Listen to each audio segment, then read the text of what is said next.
All right, so real quick, before we get into it, this week's episode is going to be a bit shorter than normal. That's because I did something incredibly smart this week. I accidentally deleted all of my footage. Yep, all of it. Gone. Just gone. But I didn't want to leave you guys hanging this week, so I figured let's do a quick hitter on something we all care about: how to control your spring weeds.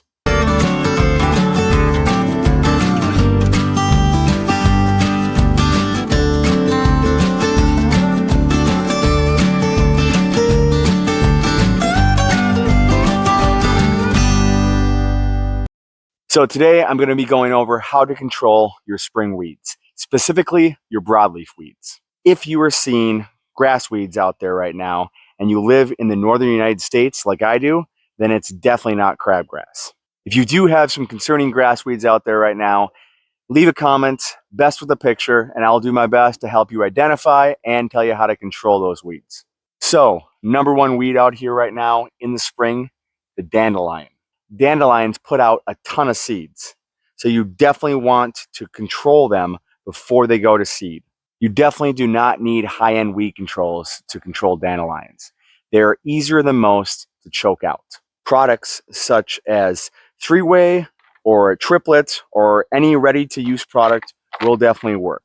Just make sure to choose a selective weed control, not a non-selective like Roundup. The benefits of using a concentrate over a ready-to-use product are that you can control the strength of your spray, and also you can throw stickers in there to increase the effectiveness of your weed control. However, they do require a small investment of some sort of spray equipment to be able to apply them. I would, however, avoid the weeding feed products that you see out there. Well, 2,4-D and other similar herbicides are systemic, meaning they move throughout the plant and can be taken up by the roots. But their main mode of entry is through the leaf tissue, so you'll get better control with a liquid product. And you'll most likely get more than one application out of a concentrate, so bigger bang for your buck, which I always support. And because they primarily enter through leaf tissue, you want to try not to mow right before you spray. Post-emergent herbicides, meaning that they will work after the weed is already present, do nothing for weeds that are not there. So no need to spray your entire lawn. Just spray the weeds. If you are going to be using a concentrate, which is what I always recommend, first make sure you read the label and mix correctly, staying within the language of the label. Then just lightly paint the weed with a few passes of the wand and you're done. Easy as that. Also, make sure you choose a time when rainfall is not predicted for at least half a day, but at best 24 hours. And also make sure not to mow your lawn within 24 hours after you've sprayed your weeds.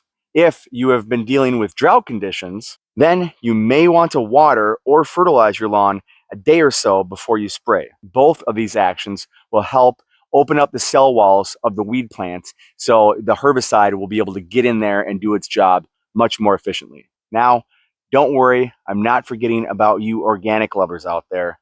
You can stay chemical free and still spray your weeds instead of having to pull them. Almost all of the organic selective post-emergent herbicides on the market are made of iron. Broadleaf weeds will absorb that iron much quicker than your grass will, so it'll kill the weed but leave your grass looking just fine. You do have to spray it at a higher amount, and you will need to drench the weed until it's dripping for the organic options to work. A second application 3 to 4 weeks later is recommended to increase your control. Now, quick little bonus tip. I am actually going to be spraying my entire lawn today because I have a little something extra inside my tank. It is a Terra product called Total Bio that I have been dying to try. It's got a ton of good bacteria and good fungi, along with some humic and fulvic acid. It will improve my soil health, my root health, and help the soil release nutrients into my grass plants way better. If you want to dive a little deeper into this product, I've got a link down in the comments and you can check it out for yourself. Just for you folks, I'm going to maybe cause some weird looking turf for a couple of weeks.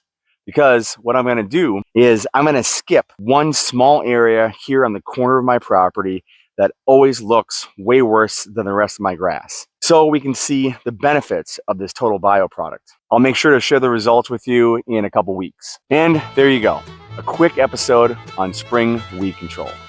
I promise next week I will not make the same mistake and delete all of my hard work. If you are looking for more lawn care tips, this is Tommy's Turf Talks. I'm pulling for you.